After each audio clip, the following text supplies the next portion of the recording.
The ground opened under my feet before I even heard the crack, and by the time the sound reached me, I was already falling. There was no warning. One moment I was walking beside Oren, my assigned partner for the trial, and the next moment, the rock beneath us gave way like it had been waiting for exactly this step.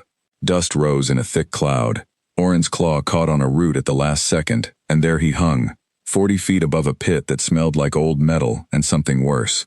I hit a ledge halfway down and stopped hard, my shoulder taking most of the impact.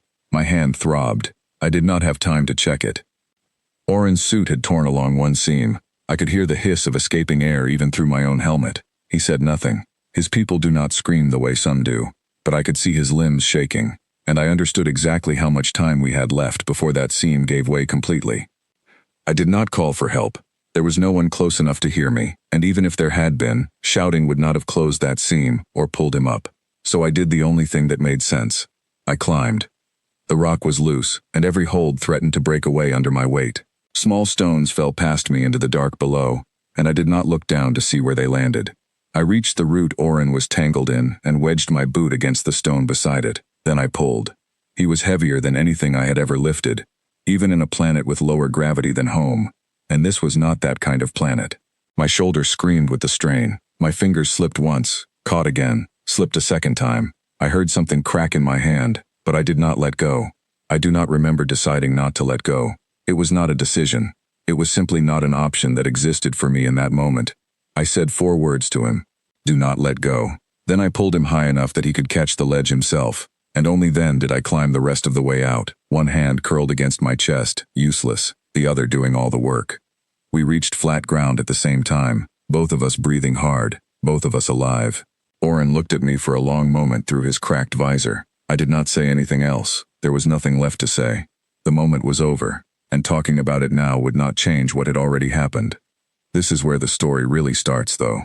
Not with the fall.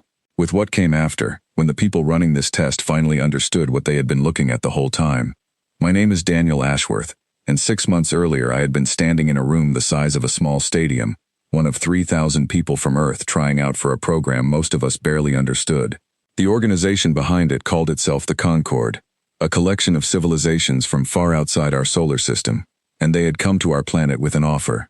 Join a wider community of worlds, send representatives, prove that humanity could be trusted among the stars. Nobody explained why trust needed to be proven through something called a Deathworld assessment. We found that out on our own, eventually, and by then most of us were already too far into the process to turn back. The woman running our selection group was named Vesa Orenko, though I doubt that was her real name. She worked for the Concord Liaison Office and had the patient, tired look of someone who had explained the same rules to thousands of nervous applicants. During one of the early briefings, she asked if anyone had questions about the survival trial waiting at the end of our training. Half the room raised their hands. I did not. She noticed. She always noticed the quiet ones, she told me later, because quiet was rare enough among us that it stood out like a flare in the dark. I told her I already understood what the trial would involve. They would drop us somewhere hostile, watch how we handled danger, and use that to decide whether humans belonged among the wider community of worlds. She asked if that worried me. I told her it did not, because worrying would not change what waited for me when the day finally came. She wrote something down. I never saw what it said, but I later learned it was a single word, something close to unusual. Training took 4 months. They taught us survival methods for a dozen different environments, atmospheres with strange gas mixtures, gravity ranges from crushing to nearly weightless, plants and creatures built for worlds where every second decision meant living or not living at all. 12 of us made it through training together, and I got to know most of them well enough to trust them with my life, which was exactly what the program expected us to do. There was Grace Milburn, a doctor from the north of England who never stopped moving, always checking supplies, always double-checking gear even when there was nothing wrong with it. There was Peter Langley, a young man from somewhere near Bristol who talked more than anyone else in the group and somehow still managed to make every word count.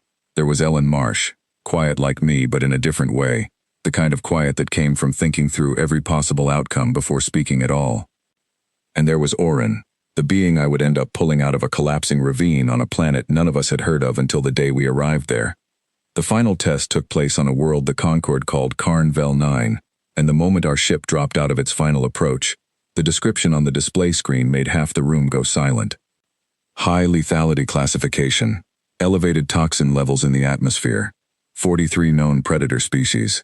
Estimated unassisted survival window measured in hours, not days. Peter made a joke about it, something about how at least the view was interesting. Purple skies bleeding into deep red along the horizon. Nobody laughed, but I noticed a few shoulders relax slightly, the tension breaking just enough to let people breathe again. They paired us off before the drop, each pair placed roughly half a world apart so no group could rely on numbers alone. I ended up with Oren, one of the Concord observers assigned to walk beside a human candidate and record everything that happened. He barely spoke during the ride down, and neither did I, and somehow that silence between us felt comfortable rather than strange. The moment the hatch opened, the smell hit first, something between rust and old batteries, thick enough to taste even through the filters in my suit. The plants nearby had edges that opened and closed on their own, slow and patient, waiting for something careless enough to wander too close. In the distance, something large moved through low red brush, and it noticed us the same second we noticed it. Oren asked what I thought we should do. I watched the creature a moment longer, studying how it moved, low to the ground, weight balanced for sudden bursts rather than long chases. An ambush hunter, deciding whether we were worth the effort of a hunt. I told him not to run. Running invites a chase, and a chase is exactly what a creature built for sudden bursts wants. We backed toward a rock formation instead. Slow, steady, no sudden movement. The creature watched a while longer, then turned and disappeared back into the brush, deciding we were not worth the trouble. Oren asked why I had not felt afraid. I told him fear would not have gotten us to those rocks any faster. He did not respond to that, but I noticed him watching me differently after that moment, the way you watch something you are still trying to understand. Hours passed. We crossed uneven ground, avoided several more creatures by staying calm and moving carefully, and helped each other over obstacles neither of us could have managed alone. Oren's people are built differently from mine, stronger in some ways, more fragile in others, and there were moments where I needed his strength, and moments where he needed my balance. It worked. In the strange, unplanned way that partnerships sometimes work when both sides simply focus on the task rather than themselves.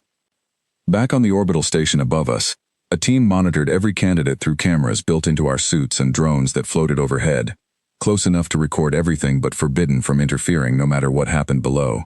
Vesa told me afterward what those recordings looked like from the outside, and it painted a picture I had not fully understood while living through it myself. Some candidates spoke constantly, narrating every fear out loud, working through danger by talking their way past it. That was Peter's group, loud, human, understandable, exactly the kind of response the assessment team expected to see. Other groups fell into panic entirely, some candidates from other worlds calling constantly for extraction, their fear plain in every recorded word. My feed showed almost nothing. Long stretches of silence, occasional short instructions, the kind of quiet that made one of the junior members of the assessment team ask whether something was wrong with my equipment. There was nothing wrong with my equipment. I simply did not see the point in narrating danger when I could spend that same breath dealing with it instead.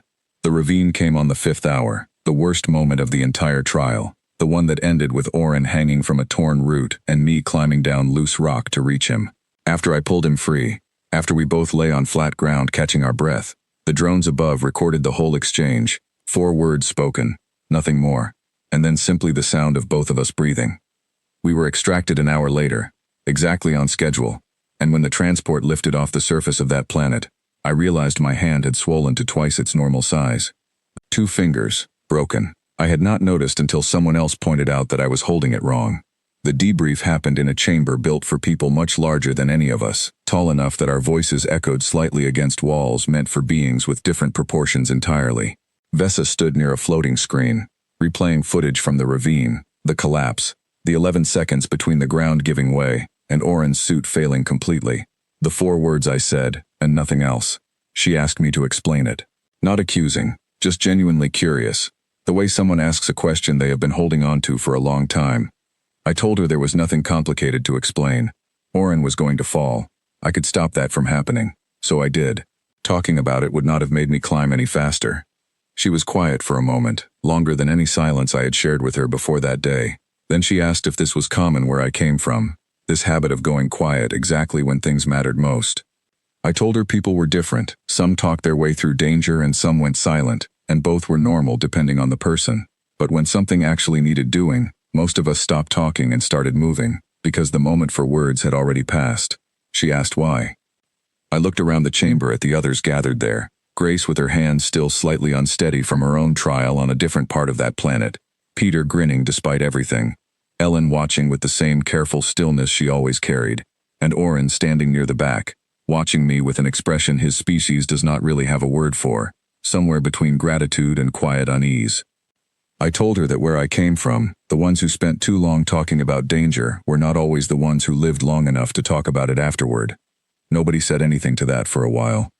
The final report from that assessment eventually reached every member species with an interest in understanding humanity, and one line from it stayed with me long after I read it. The test had never really been designed to see whether humans could survive a hostile planet. Every candidate species could survive, given the right training. What it was actually designed to measure was whether we would panic when survival came down to seconds instead of hours. What the recordings actually showed, the report said, was something the assessment team had not expected to find. It was not the absence of fear. It was something calmer, and in its own way, more unsettling. A kind of decision, already made long before any of us ever left home, one that did not need saying out loud when the moment finally arrived. We did not need to talk ourselves into acting, because somewhere along the way, without ever discussing it as a group, most of us had already decided what we would do if the ground ever gave way beneath our feet. All that silence people noticed in me was never fear held back. It was simply a choice, made quietly, long before it was ever tested, and repeated again the moment it mattered. Oren found me later, after the debrief ended, and most of the others had already left the chamber. He asked, through the small translator clipped to his collar, why I had said only 4 words to him during those 11 seconds, when any other species he had studied would have said far more. I told him 4 words were enough. Anything more would have been for me, not for him, and I did not need it. He considered that for a long moment, then said something I did not expect. He said his people had a saying about beings who acted before they spoke, and that until that day, he had never met anyone who fit it perfectly. I did not ask what the saying meant. Some things do not need explaining twice, and I had already learned, a long time before that ravine, that the loudest reaction to danger is rarely the one that gets you through it. The transport ride back to Earth took several weeks, plenty of time to think about everything that had happened on that planet, and everything that would come after it. Humanity's place among the wider community of worlds was no longer a question waiting to be answered. It had already been answered, quietly, on a planet none of us would ever forget, in 11 seconds and 4 words that said everything they needed to say. And somewhere out among the stars, in a report now shared across 100 different worlds, humanity was remembered not for how loudly we reacted to danger, but for how quietly, and how completely, we simply chose to act.